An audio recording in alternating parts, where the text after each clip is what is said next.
حضرت آمنہ کے انتقال کے 5 دن بعد ام ایمن آپ کو لے کر مکہ پہنچی۔ آپ کو عبد المطلب کے حوالے کیا۔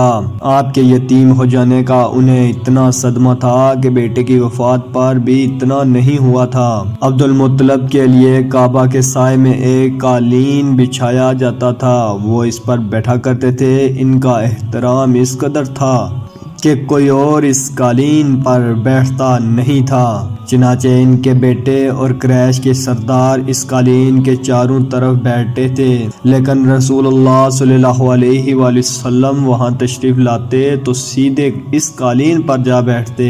اس وقت آپ ایک تندرست لڑکے تھے۔ آپ کی عمر 9 سال کے قریب ہو چلی تھی۔ آپ کے چچا عبد المطلب کے ادب کی وجہ سے آپ کو اس قالین سے ہٹانا چاہتے تو عبد المطلب کہتے، میرے بیٹے کو چھوڑ دو، اللہ کی قسم یہ بہت شان والا ہے۔ پھر وہ آپ کو محبت سے اس فرش پر بٹھاتے، آپ کی کمر پر شفقت سے ہاتھ پھیرتے، آپ کی باتیں سن کر حد درجے خوش ہوتے۔ کبھی وہ دوسروں سے کہتے، میرے بیٹے کو یہیں بیٹھنے دو، اسے خود بھی احساس ہے کہ اس کی بڑی شان ہے اور میری آرزو ہے یہ اتنا بلند رتبہ پائے جو کسی عرب کو اس سے پہلے حاصل نہ ہوا ہو اور نہ بعد میں کسی کو حاصل ہو سکے۔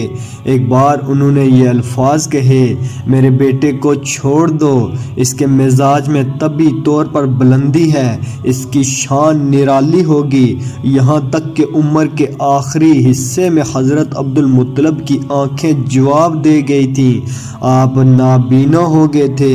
ایسی حالت میں ایک روز وہ اس قالین پر بیٹھے تھے کہ آپ تشریف لے آئے اور آپ سیدھے اس قالین پر جا پہنچے۔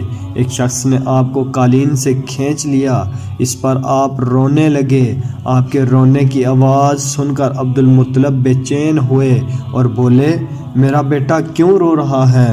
یہ سن کر عبد المطلب نے کہا، میرے بیٹے کو قالین پر ہی بٹھا دو، یہ اپنا رتبہ پہچانتا ہے۔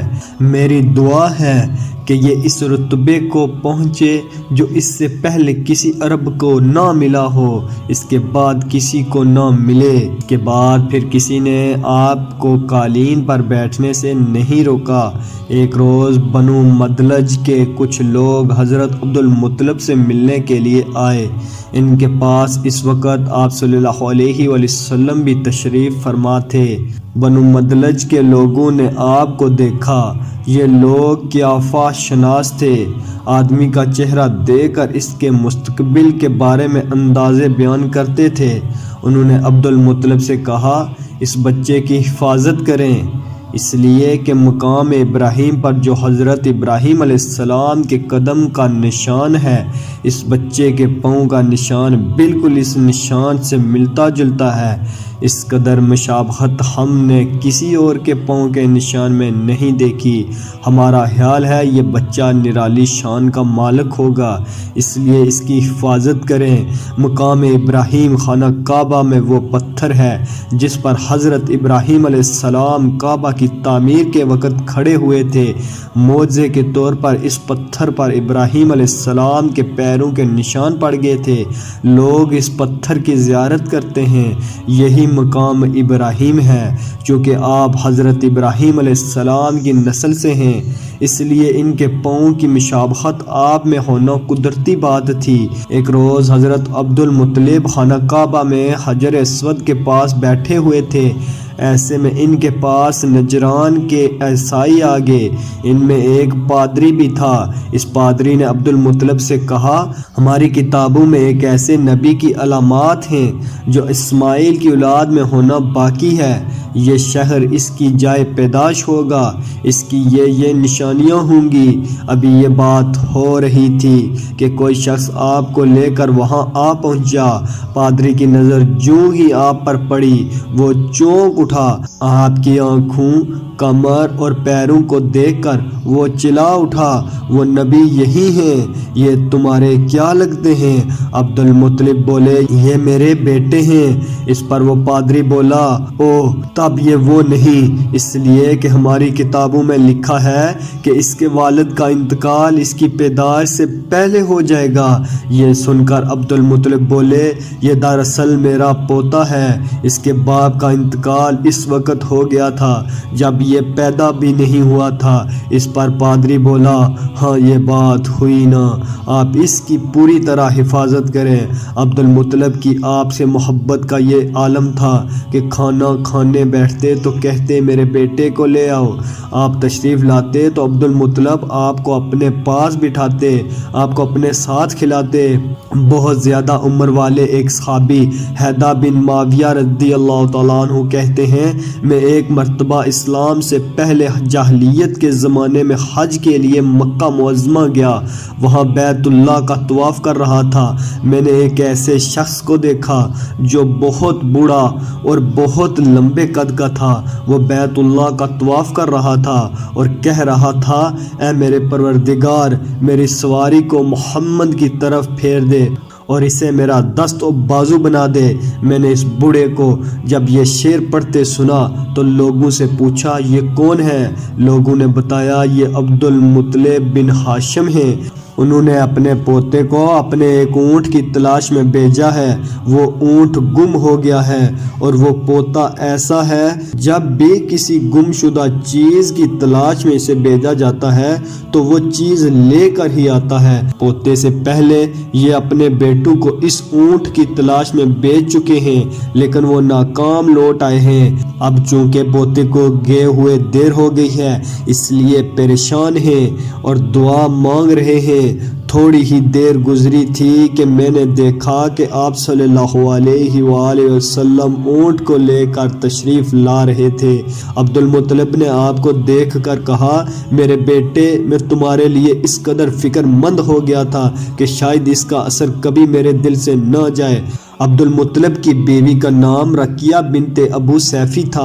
وہ کہتی ہیں، قریش کئی سال سے سخت قحط سالی کا شکار تھا، بارشیں بالکل بند تھیں، سب لوگ پریشان تھے۔ اس زمانے میں نے ایک خواب دیکھا، کوئی شخص خواب میں کہہ رہا تھا، اے قریش کے لوگوں، تم میں سے ایک نبی ظاہر ہونے والا ہے، اس کے ظہور کا وقت آ گیا ہے، اس کے ذریعے تمہیں زندگی ملے گی، یعنی خوب بارشیں ہوں گی، سرسبزی اور شادابی ہوگی۔ تم اپنے لوگوں میں سے ایک ایسا شخص تلاش کرو جو لمبے قد کا ہو، گورے رنگ کا ہو، اس کی پلکیں گنی ہوں، بنوے اور آبرو ملے ہوئے ہوں۔ وہ شخص اپنی تمام اولاد کے ساتھ نکلے اور تم میں سے ہر خاندان کا ایک آدمی نکلے، سب پاک صاف ہوں اور خوشبو لگائیں، وہ حجر اسود کو بوسہ دیں، پھر سب جبل ابو قیس پر چڑھ جائیں، پھر وہ شخص جس کا خلیہ بتایا گیا ہے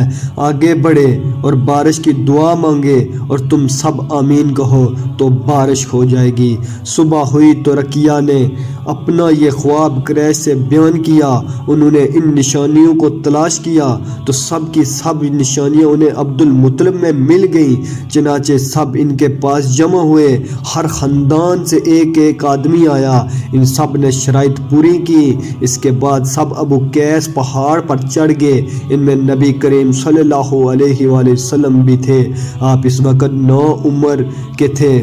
پھر عبد المطلب آگے بڑھے اور انہوں نے یوں دعا کی، اے اللہ، یہ سب تیرے غلام ہیں، تیرے غلاموں کی اولاد ہیں، تیری باندیاں ہیں اور تیری باندیوں کی اولاد ہیں، ہم پر جو برا وقت آ پڑا ہے تو دیکھ رہا ہے، ہم مسلسل قحط سالی کا شکار ہیں، اب اونٹ، گائیں، گھوڑے، خچر اور گدھے سب کچھ ختم ہو چکے ہیں اور جانوروں پر بن آئی ہے، اس لیے ہماری یہ خشک سالی ختم فرما دے، ہمیں زندگی اور سرسبزی اور شادابی عطا فرما دے۔ ابھی یہ دعا مانگ ہی رہے تھے کہ بارش شروع ہو گئی، وادیاں پانی سے بھر گئی، لیکن اس بارش میں ایک بہت عجیب بات ہوئی، اور وہ عجیب بات یہ تھی کہ قریش کو یہ سیرابی ضرور حاصل ہوئی مگر یہ بارش قبیلہ قیس اور قبیلہ مضر کی قریبی بستیوں میں بالکل نہ ہوئی۔ اب لوگ بہت حیران ہوئے کہ یہ کیا بات ہوئی۔ ایک قبیلے پر بارش اور آس پاس کے سب قبیلے بارش سے محروم۔ تمام قبیلوں کے سردار جمع ہوئے۔ اس سلسلے میں بات چیت شروع ہوئی۔ ایک سردار نے کہا، ہم زبردست قحط اور خشک سالی کا شکار ہیں، جبکہ قریش کو اللہ تعالیٰ نے بارش عطا کی ہے اور یہ عبد المطلب کی وجہ سے ہوا ہے، اس لیے ہم سب ان کے پاس چلتے ہیں۔ اگر وہ ہمارے لیے دعا کر دیں تو شاید اللہ ہمیں بھی بارش دے دے۔ یہ مشورہ سب کو پسند آیا، چنانچہ یہ لوگ مکہ معظمہ میں آئے اور عبد المطلب سے ملے، انہیں سلام کیا، پھر ان سے کہا، اے عبد المطلب، ہم کئی سال سے خشک سالی کے شکار میں ہیں، ہمیں آپ کی برکت کے بارے میں معلوم ہوا ہے، اس لیے مہربانی فرما کر آپ ہمارے لیے بھی دعا کریں، اس لیے کہ اللہ نے آپ کی دعا سے قریش کو بارش عطا کی ہے۔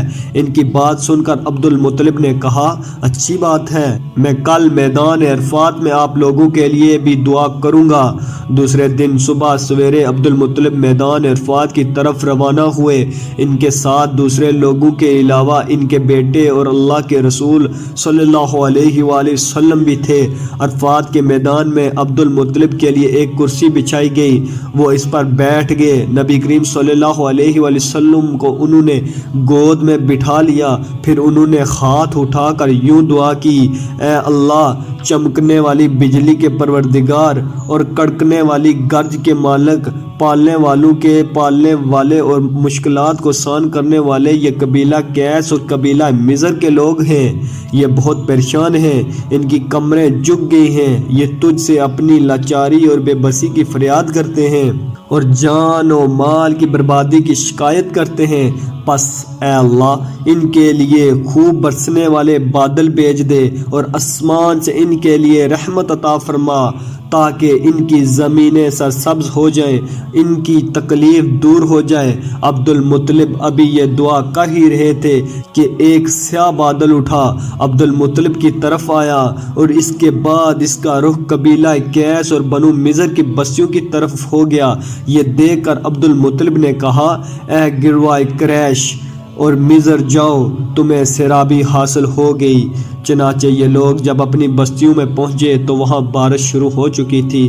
آپ 7 سال کے ہو چکے تھے کہ آپ کی آنکھیں دکھنے کو آ گئی۔ مکہ میں آنکھوں کا علاج کرایا گیا لیکن افاقہ نہ ہوا۔ عبد المطلب سے کسی نے کہا، عکاظ کے بازار میں ایک راہب رہتا ہے، وہ آنکھوں کی تکلیف کا علاج کرتا ہے۔ عبد المطلب آپ کو اس کے پاس لے گئے۔ اس کی عبادت گاہ کا دروازہ بند تھا، انہوں نے اسے آواز دی، راہب نے کوئی جواب نہ دیا۔